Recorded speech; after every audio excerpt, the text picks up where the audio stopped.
Hello, I'm Kenny Potter, editor for E.C. Shermer and Galaxy with ECS Publishing Group. And today, I'm excited to be with Gene Bumgardner. Gene Bumgardner was inducted into the North Carolina Choral Educators Hall of Fame. And he has been teaching now for 40 years and still currently teaching. And so congratulations, that's just impressive feat. And I wanted to interview you today to talk about Randall Thompson's music.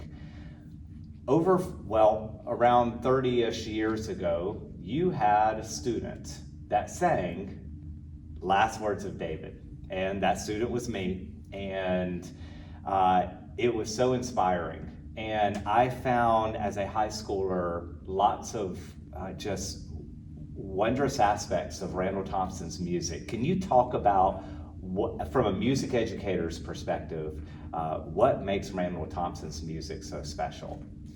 Randall Thompson in particular likes to put in all the dynamic markings himself.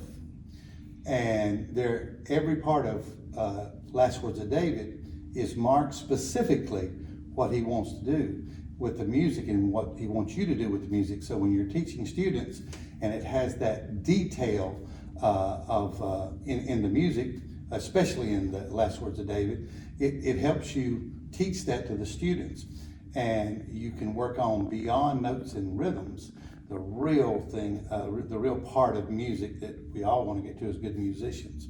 And in the Randall Thompson, he took the Hallelujah and developed it so many ways that you had to teach every part of the word Hallelujah differently to make it express what you think maybe Randall Thompson did. I was inspired by my choral director, Ms. McClure, who you know, and she always loved Last Words of David, and we did that as a high school student, and it's carried 2 generations.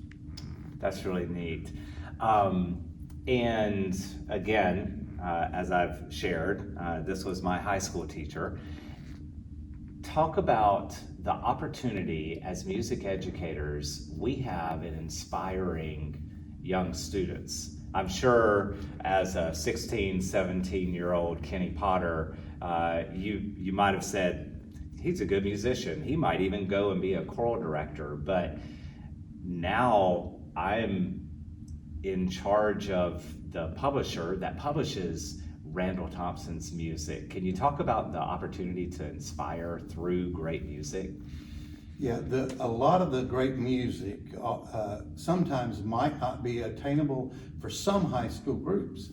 And so when we go to the clinics that you attended, and many others do, they get a chance to do a high-level piece like Last Words of David.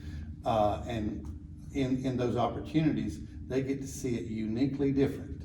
And so the music itself carries that inspiration, but it also lets them see where they might possibly reach in the future with their own compositions or performances. So I think music that E.C. Shermer publishes and Randall Thompson type pieces have their own intrinsic value because they have that much depth. That's awesome. Well, it is inspiring. Thank you for inspiring the thousands of students over the years that you've inspired. You certainly inspired me. I wouldn't be doing choral music likely without the help of you. And so thanks a lot, Gene Bumgardner, for being with us today. Well, thank you very much. I appreciate it.